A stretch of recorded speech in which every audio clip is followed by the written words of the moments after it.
बिना कहे मन की बात जान लेने वाले अंतर्यामी।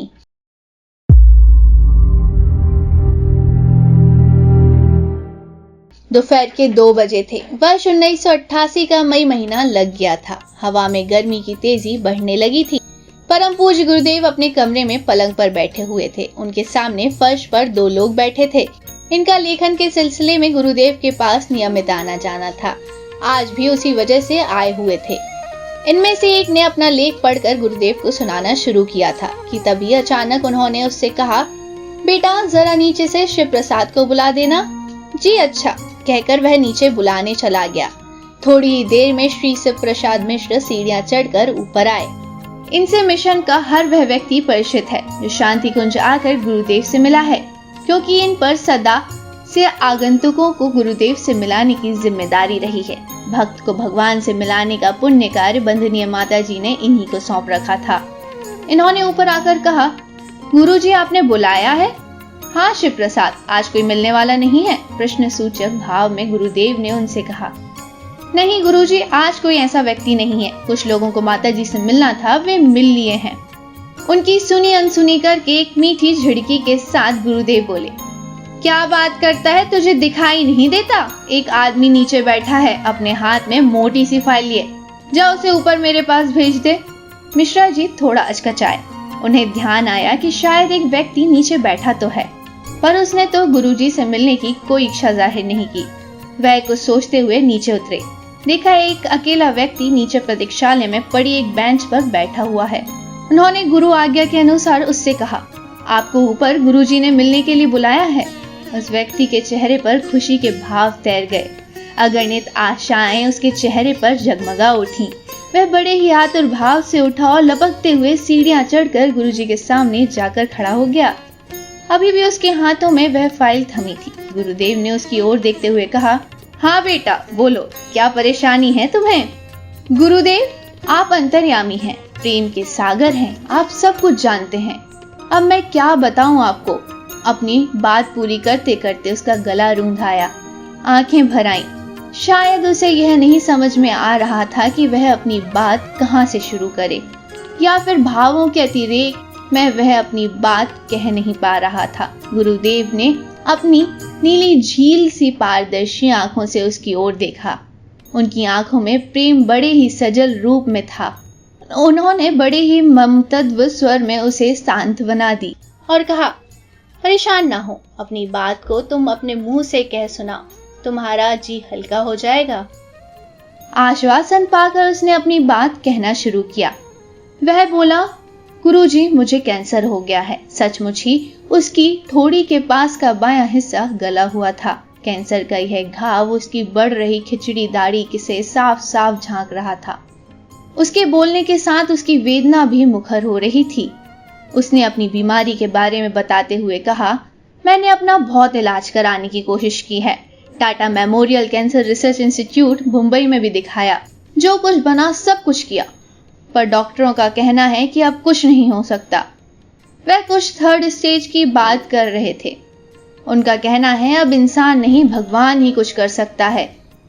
गुरुजी, मेरी बेटियां हैं, उनकी शादी करनी है। अगर मैं मर गया तो मेरा परिवार।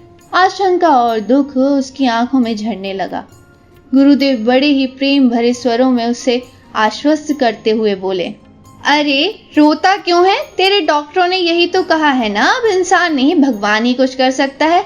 तो बेटा भगवान ही करेगा, वह सब कुछ करने में सक्षम है। फिर वह उसकी फाइल की ओर इशारा करते हुए बोले, तेरे हाथों में क्या है?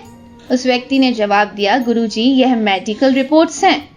यह सुनकर गुरुदेव हल्के से मुस्कुराए और बोले, अब जब भगवान ही सब कुछ करेगा तो इसकी क्या जरूरत है?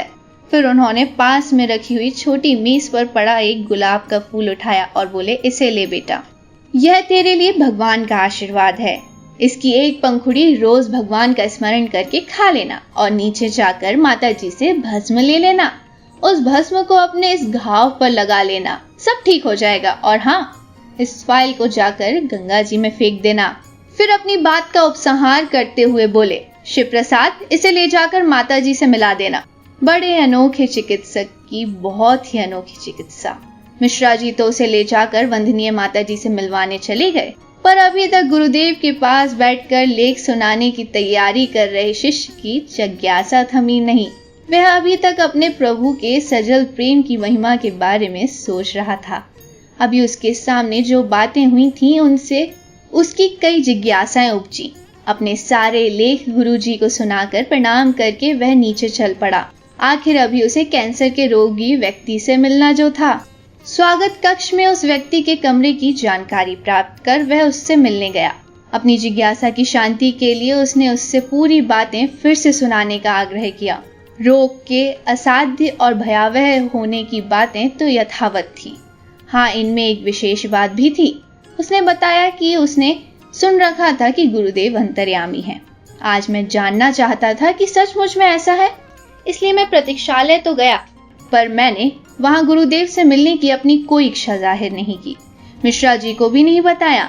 हाँ, वहां पर बैठा बैठा यह जरूर सोच रहा था कि यदि गुरुदेव सचमुच ही अंतर्यामी हैं, तो अपने आप ही बुला लेंगे। सचमुच ही उन्होंने बुला लिया। लेखन सीखने जाने वाले कार्यकर्ता ने उससे कहा, साथ ही एक अनुरोध भी किया कि आप जब भी शांति कुंज जाएं, मैं आपसे मिलना चाहता हूँ। शायद उसके मन में अपने अंतर्यामी गुरुदेव की अनोखी चिकित्सा का परिणाम जानने की जिज्ञासा थी। आगंतुक ने इस पर हामी भरी और कालचक्र चल पड़ा। दिन, सप्ताह, महीने बीतने लगे। शायद इस बात को हुए 4-5 महीने बीत चुके होंगे। तभी एक दिन शाम को वही व्यक्ति उससे मिलने आया। अब की बार वह बड़ा ही खुश था। उसने दिखाया कि अब सचमुच ही उसका कैंसर समाप्त हो गया है। शंकाग्रस्त डॉक्टर इसे अविश्वसनीय सच मान रहे हैं। उसने अपनी ठोड़ी के पास की जगह भी दिखाई। यहाँ पर अब मात्र एक निशान ही बाकी था। उसके घर परिवार की स्थिति में भी काफी बदलाव आ चुका था। उसके इर्द गिर्द खुशियां ही खुशियां थीं। वह अपनी कथा का उपसंहार करते हुए बोला, संसार में योगी, तपस्वी, सिद्ध, समर्थ, ज्ञानी, महात्मा पहले भी हुए हैं और बाद में भी होंगे, पर गुरुजी इन सब से अलग हैं। वह तो भगवान का ही साकार रूप हैं। उनकी सबसे बड़ी खासियत उनका अलौकिक प्रेम है, जो उनके कृपा पात्रों आश्रितों पर सोते जागते दिन रात बरसता रहता है। सुनने वाले को अचानक गुरुदेव की एक दिन की बात याद आ गई। उन्होंने बोला था, बेटा, लोग कहेंगे तुम्हारे गुरुजी से बड़ा कोई ज्ञानी है तो मान लेना। यदि कोई कहे तुम्हारे गुरुजी से बड़ा कोई दूसरा तपस्वी और सिद्ध समर्थ है तो भी मान लेना। पर यदि कोई कहे कि तुम्हारे गुरुजी से ज्यादा कोई प्यार करने वाला है तो कभी मत मानना। मेरा यह प्यार तुम लोगों के साथ हमेशा रहेगा, मेरे शरीर के साथ रहने पर और शरीर के ना रहने के बाद भी।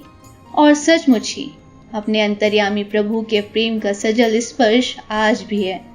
सभी के दिल की गहराइयों में उनके शब्दों की गूंज आज भी है।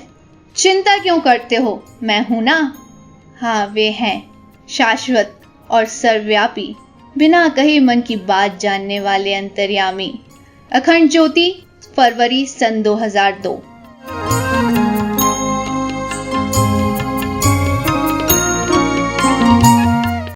अगर आपको हमारी यह वीडियो पसंद आई हो तो इसको लाइक करें, कमेंट करें और शेयर जरूर करें। और हमारे YouTube चैनल ऋषि चिंतन को सब्सक्राइब भी कर लें। साथ ही बेल आइकन को भी दबाएं ताकि आपको आने वाली वीडियोस की नोटिफिकेशंस मिलती रहें। धन्यवाद।